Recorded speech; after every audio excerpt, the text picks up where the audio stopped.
lo que corresponde a San Juan Chamula, ahí vive en un patriarcado, ahí la gente nada más se bautiza, no se casan, no hacen primeras comuniones, no tienen confirmaciones desde el punto de vista religioso. Las mujeres prácticamente, si nos quejamos y vemos tristes los afganos, pues hagan de cuenta, igual. Entonces ustedes, todas estas mujeres que nosotros vemos aquí en la calle con un niño atrás, la gran mayoría son chiapanecas. Entonces, por usos y costumbres, a esas niñas tristemente, a temprana edad les empieza a abusar el abuelo, el papá, el tío, o sea, una cosa terrible. Y nos quejamos del otro lado del mundo cuando nosotros tenemos las mismas prácticas aquí, ¿no? Eso es lo triste. Entonces ellos pues difícilmente acuden a un hospital a tener a sus hijos, los tienen ellos no creen en la medicina alópata, ellos creen mucho en la chamanería, entonces ellos difícilmente, si ustedes van a ese pueblo en específico, ese municipio de Chiapas, ellos no, los centros de salud están solos. Prácticamente los centros de salud son para gente que está de visita o que tiene algún accidente, pero ellos no, ellos acuden mucho a la chamanería, entonces por ende no reciben inmunizaciones porque los niños por lo general nacen en casa. Entonces, a mí yo tuve una paciente aquí en pediatría, cuando yo veía nefropediatría, María Elena se llama la niña, yo creo que todavía vive. En esa ocasión María Elena tenía 6 años, yo creo que ahorita María Elena debe de estar teniendo 22 años, si es que vive. Ella venía del área de San Quintín, la mandaron por una TB sistémica y entre ellas hizo falla renal. Pero aquí lo curioso es que la falla renal no fue por tuberculosis, fue por medicamento. Entonces, ella, cuando se le hizo la historia clínica y se habló con la mamá, pues ella no estaba inmunizada. Entonces, ella no estaba inmunizada y por eso adquirió tuberculosis, porque vino a trabajar su familia a una zona endémica de tuberculosis, ¿no? De todas las granulomatosas, enfermedades granulomatosas, llámese tuberculosis, llámese coccidomicosis, la cistoplasmosis, todo eso, lo que ustedes ya saben. Entonces, pues tenemos la hematuria, otro de los grandes, la proteinuria, ya saben que el riñón no debe de perder proteínas y el perder proteínas nos está diciendo a nosotros simplemente que el riñón está con alguna afección o con alguna lesión, depende del grado de proteínas que tenga y el tiempo de perder proteínas. Porque si bien es cierto, nosotros sabemos que en la ultrafiltración se reabsorbe la glucosa y no se deben de filtrar proteínas. Y cuando se filtran proteínas, muchas veces son, o cuando salen proteínas, la gran mayoría de las veces no es proteína glomerular, sino es proteína de tipo tubular, porque cada que hay una eyaculación de orina, pues al caer la orina a través de la vía urinaria, pues acuérdense que vienen dendritos y a veces hay un despeñamiento de las células epiteliales y existe una proteína que se llama proteína de Towne-Hasenfeld, que es una proteína, como una mucoproteína y prácticamente lo que le da como que lubrica la vía urinaria y cuando nosotros tenemos más de ese rango de proteínas, si podemos inferir que exista por lograr una tubulitis, ¿no? Después integramos los grandes síndromes, como el síndrome nefrótico, que ya ahorita vamos a ver más adelante, síndrome nefrítico, hipertensión, fracaso renal agudo, enfermedad renal crónica, las tubulopatías y las infecciones de vías urinarias. De cierta forma, todas estas patologías o todas estas presentaciones clínicas, la presentación clínica va a ser con algo de sedimento urinario, ya sea hematuria, proteinuria, eh, puede haber pues algo de cilindruria y depende de los cilindros que tengas, si son hialinos, pues dice, esos cilindros hialinos en ese examen general de orina nos puede dar un diagnóstico no tanto así como renal, pero sí podemos inferir que si tiene una cilindruría hialina, pues los túbulos están inflamados, a menos de que sea acompañado de esa proteína, que son los casquitos de la proteína de Host-Parser-Fold. Entonces, ahí sí te puede decir que tengas una tubulitis, pero por ende, puedes inferir que el paciente tiene algo de deshidratación. Bueno, ¿qué es lo que nosotros conocemos por hematuria? Ustedes saben que no se debe perder y el rango mínimo de eritrocitos en la orina dice que son 2 eritrocitos. Más de 3 eritrocitos puedes considerarlo como una microhematuria y si tiene una hemoglobinuria, pues puedes casi confirmar que efectivamente es un daño por sangrado. Entonces dice que la presentación anormal elevada de hematíes en la orina, por lo que se define como la presencia de 2 hematíes por campo de acuerdo al sedimento urinario. Eso yo creo que ustedes ya lo saben. Vean una orina normal y una orina con sangre. Acuérdense que macroscópicamente la orina tiene un color ámbar prácticamente y tiene un olor muy subgéneris y conforme se puede ir contaminando, pues dices algo de manzanas dulces, después puede ser diabético o algo de olores amoníacales, pues dices, tiene un problema de tipo infeccioso, puedes inferir eso, ¿no? De acuerdo al olor o a veces es por efecto de lo que tú consumes. Entonces los valores normales de más de 8,000 hematíes por milímetros centrifugado ya corresponde a una hematuria franca. O sea, hay un recuento que se llama recuento de Addis cuando tú tienes la sospecha o la duda que si esto es o no es una hematuria renal, o sea, que realmente es un sangrado renal, porque también, o sea, el distractor aquí es en nosotros las mujeres, por ejemplo, cuando estamos en nuestro periodo menstrual, que a veces tienes una hematuria que no son falsos positivos, porque dices, es que estaba próxima a menstruar o estaba terminando mi periodo menstrual, pero me hice el examen porque así me lo pidieron, entonces, bueno, no sirve de nada porque puede salir también con algo de proteínas o si tuviste algún trauma o si tuviste fiebre o si hiciste ejercicio o X, ¿no? O simplemente son hematurias francas, pero hacemos esos recuentos, hacemos biopsias y nosotros ya vemos a qué corresponde. Entonces, cuando tienes una hematuria, no les he dado la clase de interpretación de examen general de orina, ¿verdad? No. ¿Sus maestros de clínica se las dieron, la interpretación general de orina? No. Bueno, pues hematuria y francas sí es un color rojo, de rojo a marrón oscuro y pueden aparecer coágulos. Esto es importante también ver porque tener hematuria franca, acuérdense que está el CA de vejiga, en hombres y mujeres está el cervicuterino, pero eso sería algo extrarrenal, y está tumor renal o quistes, entonces, y las glomerulopatías por IgA. Los síndromes nefríticos ya como tal, pues ahorita vamos a ver más adelante que es un síndrome nefrítico y esto es como una hematuria, se pudiera decir, aislada, ¿no?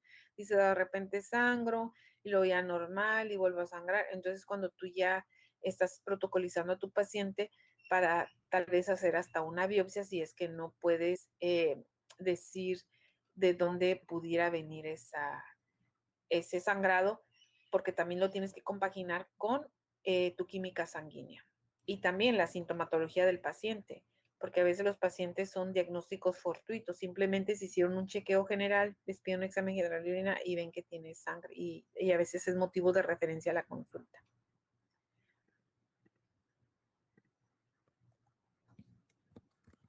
¿Cómo vamos a detectarla? Pues ya dijimos, puedes detectarlas por tiras reactivas o bien por un examen directo microscópico donde vas a buscar el sedimento, ¿no? ¿Qué quiere decir? Que vas a poner la muestra de orina y vas a hacer una decantación para sacar una licota y ya la centrifuga y ya te va a dar la cantidad de eritrocitos si es que son reales. Dice que las tiras reactivas sí son altamente sensibles a la presencia de sangre, ya están muy modificadas. Hay que recordar que las tiras reactivas son a finales del siglo XIX, principios del siglo XX, y es cuando ya esto se hace como un poquito más estandarizado. Y sí, efectivamente son muy específicas, aunque lo mejor es que hagas de cuestiones microscópicas, ¿no? Que hagas realmente la centrífuga para hacer el recuento del sedimento. ¿Cómo lo vamos a interpretar? O sea, vean ustedes las características, color rojo pajizo, marrón o Coca-Cola.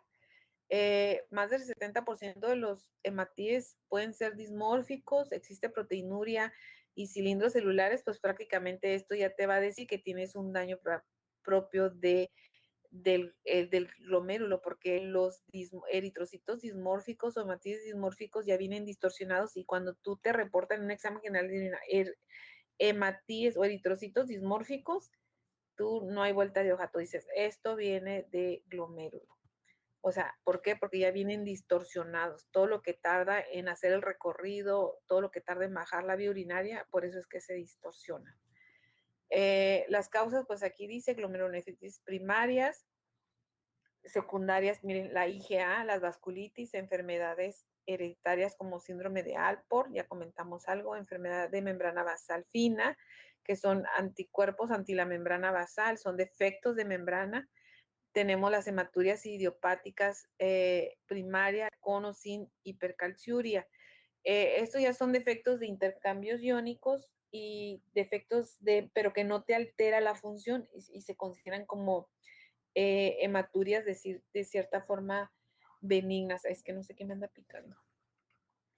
Entonces, esto es lo glomerular, lo extraglomerular, o sea, lo que no corresponde, pues son enfermedades, ya vean aquí, enfermedades quísticas, necrosis papilares, uropatía obstructiva, infecciones del tracto urinario, patología prostática, coagulopatías, malformaciones de síndromes en cascanueces.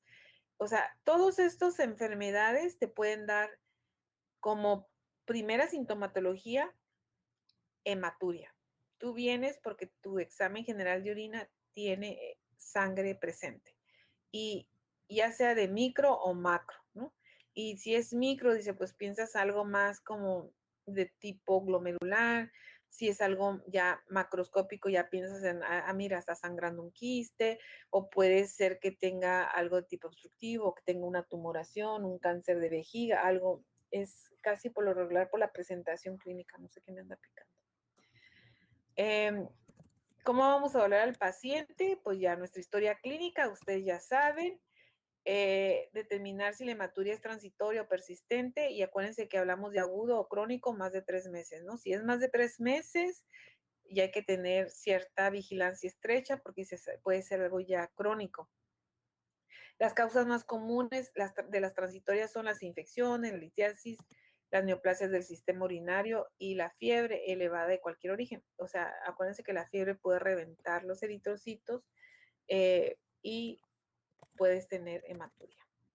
Si la hematuria es persistente, hay que determinar si el origen es glomerular o extraglomerular. O sea, si tú tienes más de 3 meses y la sangre sigue ahí, aunque sea no macro, que sea microhematuria, y microhematuria dijimos que son más de 2 eritrocitos, y si son persistentes y dices, y si ya sé que no son infecciones, no son litiasis, no anda menstruando, no tuvo un golpe, si es hombre, y no trae infecciones, pues entonces ya tenemos que tal vez perfilarlo para hacer una biopsia renal para un diagnóstico definitivo, ¿no? Al fin de cuentas, el diagnóstico histopatológico es el que te da, es la toma de decisiones en cuanto a diagnóstico y pronóstico, en cuanto a la sobrevida del riñón se refiere.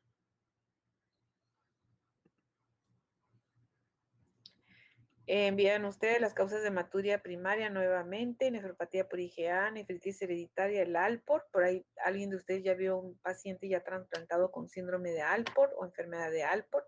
Este es un gran tipo herencia. IgA, también hoy vieron una con IgA, que son las más comunes. También está una paciente con enfermedad de Fabry.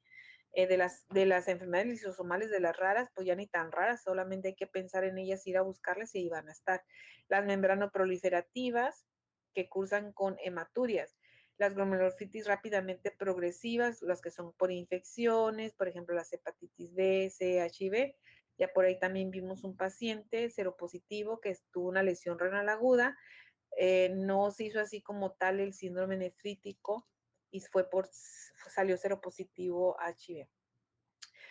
Las vasculitis como Churg-Strauss o la enfermedad de Goodpasture y las focálisis segmentarias. son de las que más cursan con hematurias y son en las lesiones que tú puedes pensar.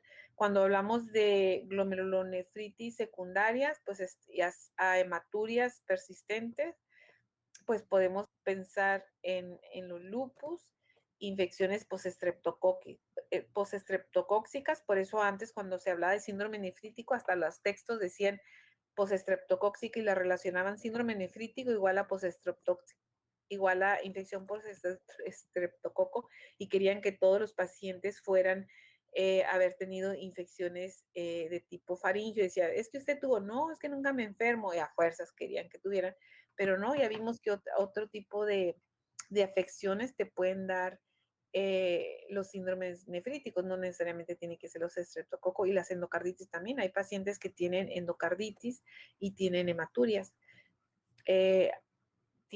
Algunos tienen infecciones virales y tienen hematurias. Por ejemplo, algunas infecciones que ni hongos ni bacterias como la tuberculosis y tienen hematurias. A veces esa es la primera manifestación, ¿no? En la tuberculosis, que tienes una leucocituria que es estéril y que tienes una eosinofilia y no es propiamente por alergia. Entonces dices, casi puedes apostar que es una tuberculosis. Las vasculitis sistémicas, las granulomatosis de Wegener, las crioglobulinemias, síndrome de Schack-Strauss, púrpura de Genoch, las poliarteritis nodosa, las vasculitis por hipersensibilidad, el urémico hemolítico es muy común en pediatría y las púrpuras también son de las más comunes. Todo esto puedes cursar nada más con una hematuria y tener una lesión. Y debes de pensar en ello. Otra forma de orientarnos también, miren, por ejemplo, la orientación clínica Puri, disuria, infección disurinaria, neoplasia vesical, esto es importante. Piuria y disuria, y puedes pensar hasta una neoplasia vesical. No todo es infección. Y a veces caemos en ese error, ¿no? De que todo creen que sea infección. Oiga, pero si no traigo leucos. Oiga, pero no, entiendo que hay infecciones urinarias sintomáticas y asintomáticas, pero las sintomáticas son con todo el síndrome.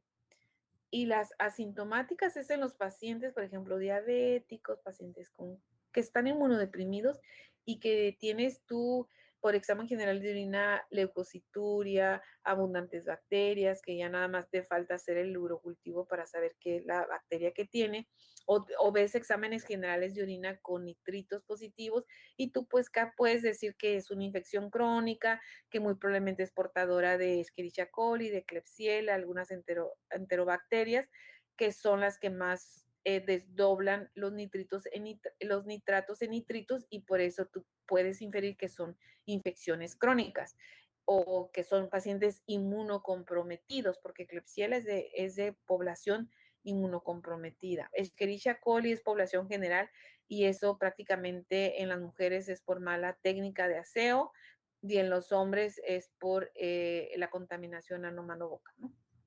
Es como cómo nos contaminamos, como las malas prácticas. Los antecedentes familiares nuevamente, siempre hay que preguntar si en la familia hay alguien con hematurias. Bueno, no le decimos hacia el paciente, le decimos con sangrados en la orina de tipo de repetición o con frecuencia, o cuántas personas en su casa están con diálisis y ya tú ahí vas, por descarte vas haciendo prácticamente los diagnósticos. Nuevamente repetimos, porque estas son las patologías más frecuentes: enfermedad de síndrome de Alport, enfermedad de Fabry, enfermedad de membrana basal fina, las poliquistosis renales, las anemias de células falciformes, porque es una distorsión de los eritrocitos, no son una fragilidad en la membrana capilar del eritrocito, y luego dolor lumbar irradiado. Por lo general siempre creen que dice, me duelen los riñones, y el 90% de los dolores para lumbares no es por los riñones, es o columna o músculos. Pero cuando cae en ese 10%, puedes tener litiasis, puedes tener pielonefritis, o sea, un riñón te va a doler a menos de que tú alteres o distorsiones o, en, o enlongues lo que es la cápsula de protección, que es la gerota, ¿no? Porque es donde está la inervación. Los síndromes prostáticos, muy común en los pacientes, en hombres mayores de, antes decíamos 50 años, ahora estamos viendo síndromes prostáticos en hombres de 40 años. Entonces, pues vas a tener una hiperplasia, también pueden cursar con hematuria, pueden tener esa hiperplasia puede ser benigna o maligna, o bien una neoplasia vesical. Ahora, últimamente, por tabaquismo y por alcohol, estábamos viendo mucho los cánceres renales y estamos viendo mucho cáncer de vejiga en la mujer. Tiene mayor vulnerabilidad la mujer que fuma a hacer cáncer vesical, o bien el hombre por abuso de alcohol, cáncer renal, no nomás por tabaco. Hacer ejercicio o recibir un golpe puede tener hematuria inducida, pero esa es una hematuria que va a ceder, ¿no? Por ejercicio o traumatismo, pero también hay hematurias muy agudas que a veces terminan en nefrectomía por lesión directa al riñón, y el riñón difícilmente se puede reparar porque acuérdense que es muy vascularizado. Yo creo que el 90% del riñón pues es pura cuestión vascular, ¿no? Pues no por ello son de 750 a 1 millón de nefronas por cada riñón. Los sangrados a otro nivel en pacientes con anticoagulaciones son efectos, pacientes cardiópatas, pacientes que tienen algún trastorno del ritmo, pacientes que tienen alguna coagulopatía o alguna enfermedad como por defecto de esas proteínas S o C que formas, o algún síndrome como síndromes de antifosfolípidos, algo de tipo inmunológico, y que tienes que tomar anticoagulación para poder no tener microtomos o trombosis. Las hematurías cíclicas en la mujer, pues ya sabemos, puede ser cuestión de menstruación o esas afecciones de endometriosis, y ustedes saben que la endometriosis no es más que tejido endometrial extrauterina, ¿no? Y muchas veces se encuentra en tracto urinario. Por eso esas personas, mujeres que dicen sangran, pues es que tienen que ver que no tengo una endometriosis, porque es que sangra por los ojos, sangra por la lengua, pues hay que ver si no hay tejido endometrial ectópico, y que ese sangrado y que lo ven como cuestiones religiosas o sea secundario a alguna alteración, ¿no? O un defecto. Algunos fármacos que te pueden producir nefritis intersticial, como son la rifampicina, la vancomicina, el furosemide, casi la gran mayoría de todos los AINES. Es importante también, mire, por ejemplo, la raza negra, pues ellos tienen mucha anemia de células falciformes, y también, por ende, tienen ellos mucha hipertensión. Entonces, la hipertensión en los individuos de raza negra es muy diferente al resto de la población. De hecho, ya ven que hacen las tablas de manejo, las guías, dice de acuerdo a la raza negra, porque su forma y genéticamente es muy distinta hasta el resto de la población. De hecho, ellos por hipertensión tienen mayor predisposición a hacer daño renal. Vean aquí, las piurias estériles, nefritis tubulointersticial aguda, infecciones por micobacterias. Las tubulointersticiales agudas puede ser cualquier afección porque tengas algo de tipo respuesta inflamatoria, por algún medicamento como los AINES, por las quinolonas también puede ser, y simplemente tener una piuria, tienes leucocituria, pero sin bacterias. ¿Qué quiere decir? Que los leucocitos simplemente te dicen que tienes un proceso inflamatorio. Residentes o viajeros en zonas endémicas, infecciones por esquistomas o micobacterias, depende del área geográfica, ¿no? Pero siempre tenemos que, si ustedes se dan cuenta, hay un montón de posibles causas de que la hematuria no nomás sea infección o sea tuberculosis. Pues aquí es un algoritmo, que cómo lo vamos a estudiar, y dice si existe sedimento, cómo es el sedimento, si existe sedimento, si es claro, o sea, de acuerdo al tipo de sedimento, al sedimento que te den, pues tú ya vas a hacer, por descarte, vas a hacer un protocolo para ir a tratar de tener un diagnóstico. Y por así decir, fíjense, las glomerulares, pues las acabamos de ver, estudios inmunológicos, enfermedades sistémicas, y hay que hacer biopsia. Las patologías vasculares, pues puede ser cuestiones de alteraciones endoteliales, ¿no? Desde que tengas una malformación, de que tengas una cardiopatía, de que tengas alguna enfermedad de tipo hereditario. Y cuando tú tienes una patología del tracto urinario, pues tienes que ir a buscar todo lo que ya es algo de tipo renal. Dice, es algo renal y algo extrarrenal o extraglomerular, y ya buscamos todo, patologías vasculares, intersticiales y del tracto urinario, lo que ya vimos. Depende, nada más, depende el tipo de sedimento que tienes y la presentación clínica y el tiempo que tienes con esto. Todo esto se puede caracterizar como un síndrome urinario, y el síndrome urinario simplemente va a ser alteraciones en la diuresis y alteraciones en la micción, y es la forma de y la cantidad de, ¿no? Dice, por ejemplo, dice, ¿cómo orina? Y cuando orina, ¿cuántas veces orina? O sea, es el acto de producir la orina. Eso es el síndrome urinario, y vean ustedes, tenemos que tener un control estricto de la diuresis para poder decir si existe alguna alteración. También ustedes ya ven que les preguntamos, ¿cómo orina? ¿Cuánto orina? Y dice, no, pues poquito, mucho. Sí, pero en volumen, ¿usted cuánto orina? Porque consideramos que tienes un volumen normal, arriba de 600, pero por debajo de 2 litros, como promedio 1600, y tú dices, esto es una orina normal en volumen.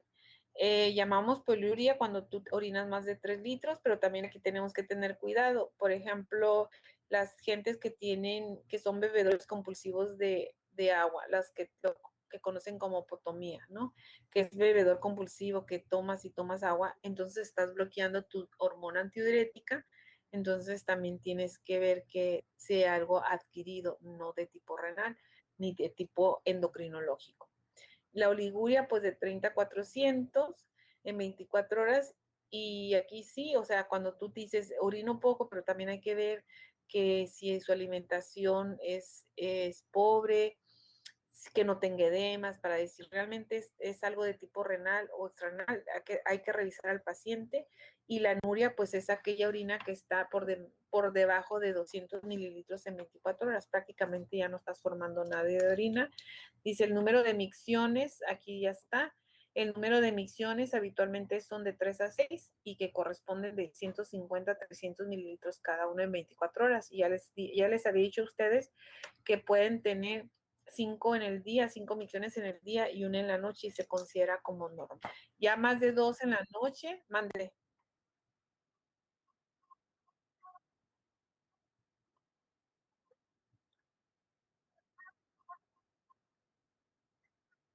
No, ya es una anuria. Todo lo que caiga por debajo de, no, anuria. Si tú tienes un volumen total que dice orino como 2 vasitos de café, y dices, pues prácticamente ya es oligoanúrico. Puedes poner así tu referencia, oligoanúrico, porque no está bien definido, dice, porque a veces dicen los pacientes, a veces orina un poquito más, a veces menos, depende, pero y tú la pregunta que le haces, pero cuando usted toma agua, ¿usted forza la función? Y dicen ellos, sí.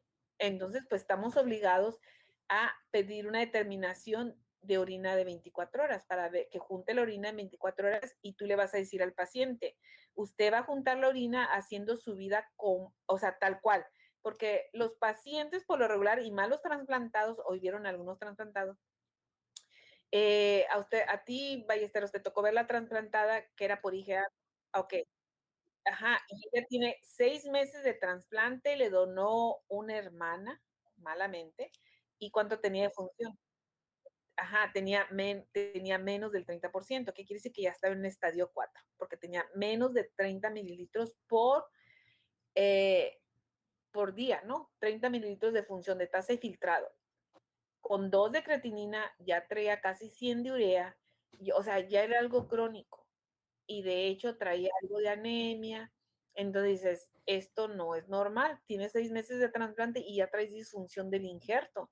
Entonces ella como IgA, pues tú no puedes descartar que no tenga recidiva de la misma enfermedad sobre el riñón trasplantado.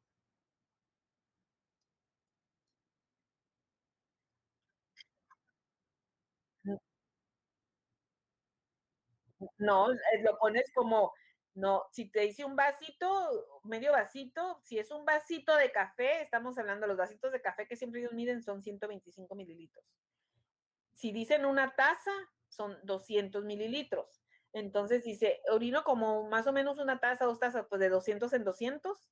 Si son dos tazas, son 400.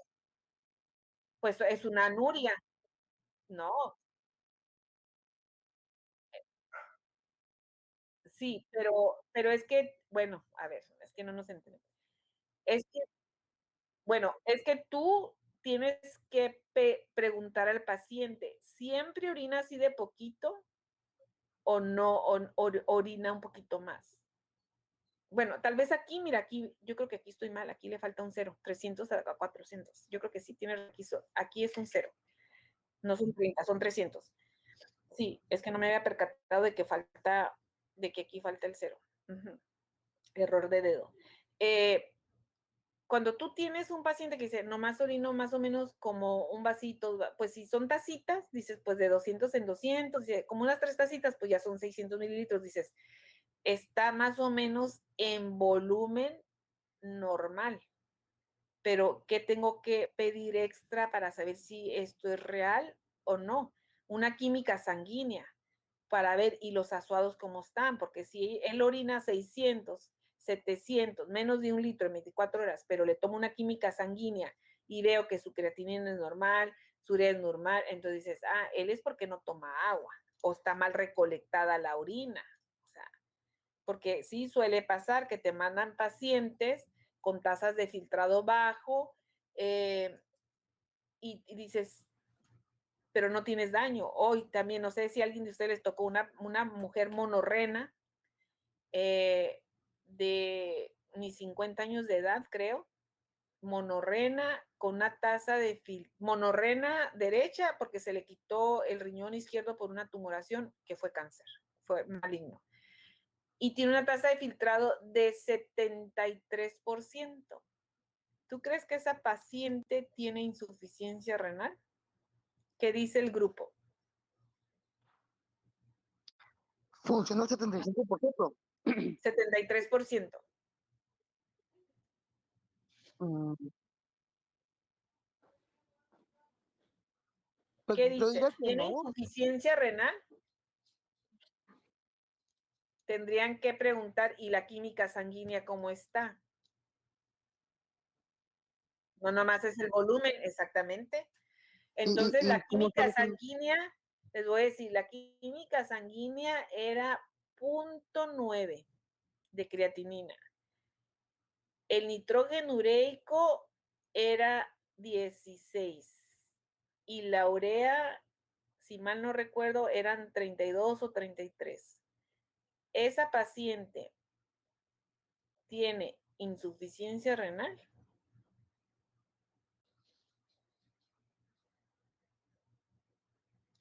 Acuérdense que la tasa de filtrado va en relación a la tasa de filtrado va en relación al volumen de masa renal. ¿Se acuerdan de eso cuando vimos interpretación de mecanismo al daño? Todo va en relación a la dosis de nefronas. Entonces, esta paciente es monorrena. ¿Qué quiere decir? Mande. ¿Cuánto dijo que tenía de creatinina? ¿0.9? 0.9, Ok, 0.9.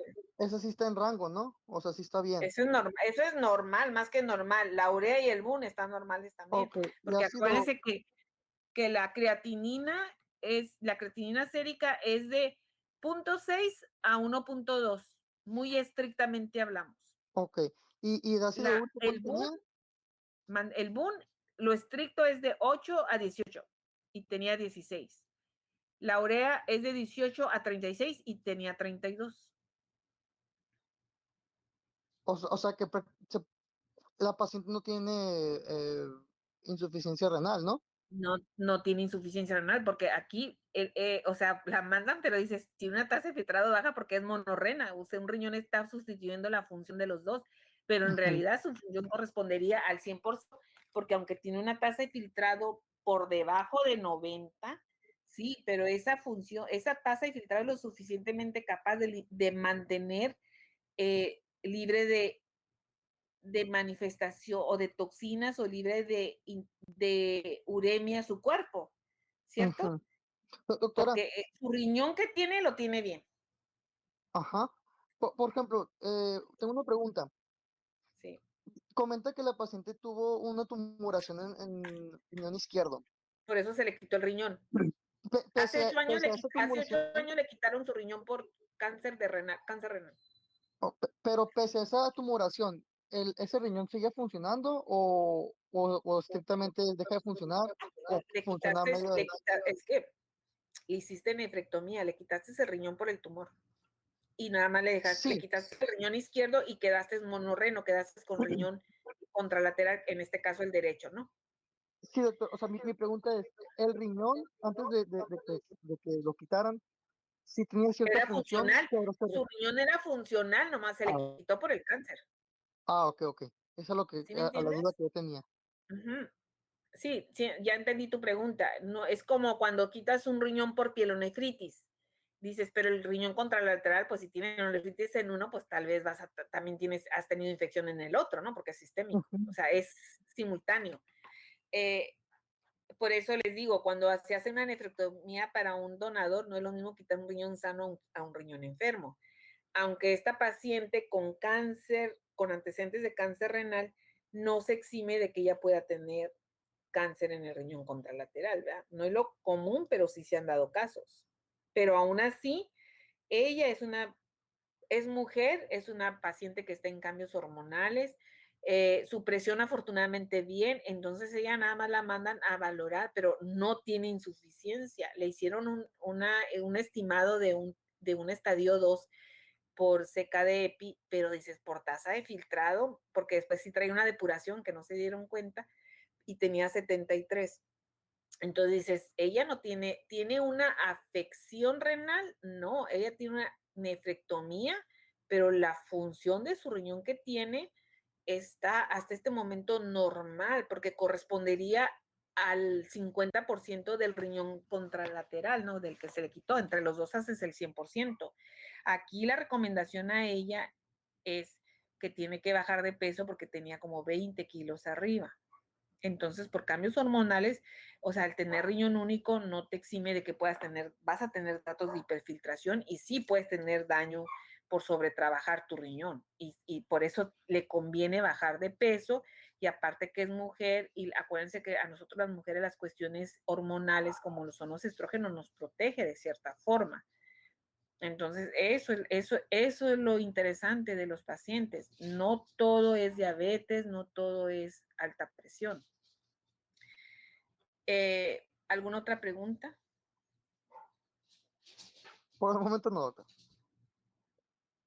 ¿No? Bueno, entonces ya dijimos el número de micciones, el volumen, las alteraciones para la micción, o sea, cómo vamos a orinar. Entonces, hay micciones dolorosas que se llama estranguria, hay una disuria, una dificultad para la micción, dice, es que siento así como que tengo ganas de orinar, como que sí orino, como que no.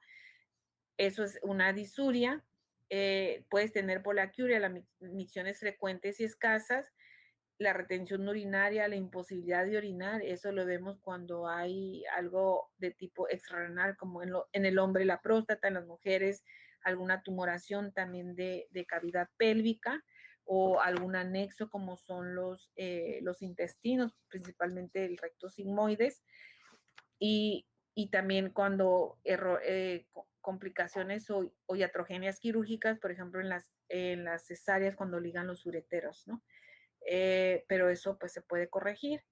Después tenemos la incontinencia, la micción incontrolable e involuntaria. Esas son las famosas urgencias, ¿no? Dice, tengo urgencia por hacer pipí y eso no necesariamente tiene que ser problemas de infecciones, también puede ser en los pacientes que tienen vejigas neurogénicas, como los diabéticos, que por descontrol metabólico estás orinando porque tienes una diuresis osmótica. Y la neuresis y las micciones incontroladas nocturnas, y esto puede ser de tipo daño en estructura, esto es más común en los niños, podemos tenerlo en vejigas neurogénicas por accidentes, en gente de su edad, por lesión medular, o bien en pacientes pediátricos, pero por cuestiones psicogénicas, ¿no? O sea, por algunas alteraciones, por miedos, cosas así que nada tiene que ver y que se pueden corregir. Y también las enuresis pueden ser por hay que descartar las diabetes insípidas, ya sean nefrogénicas o centrales. Mira, hasta mi perrita está desquiciada porque la tengo encerrada. Esto es, les puse esta liguita aquí para que vean lo de como un videito del síndrome urinario. Sí, se los pongo para que lo hagan. Yo se los pongo, ¿ok? Es que también pensé que lo había agregado bien y no, para que viéramos el video, pero se los hago llegar. Esto es ya nada más cómo vamos a hacer la presentación y ya los síntomas, todo eso, ¿no? ¿Alguna otra pregunta hasta aquí? No, doctora. Bueno, estamos a 8 minutos. Alteraciones en la composición de la orina, pues nuevamente, ¿no? Prácticamente esto es nuestro repaso de los sedimentos urinarios, la hematuria, hemoglobinuria, la piuria, proteinuria, la quiluria, es aquella orina lechosa que puede estar compuesta por cuestiones de linfa, o que puede ser por cuestiones micóticas, o sea, ustedes tienen, o cuestiones prácticamente lesiones linfáticas, o bien también las cuestiones como es la tuberculosis. Estos son los componentes de la orina cuando tienes alguna alteración. Y vamos, este es otro tema, yo creo que esto lo vemos el jueves y empezamos con qué es la proteinuria, ¿no? ¿Cómo definimos lo de proteinuria? Porque acuérdense que el riñón no debe perder proteínas. A ver.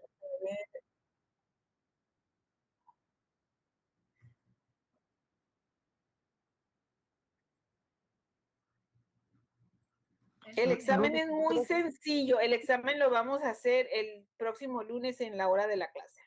El examen, sí, pues sí, no se los puedo hacer otra hora, ¿no? Porque no los dejan. Doctora, Les vuelvo a, por esta chicos, plataforma, doctora. antes un aviso parroquial.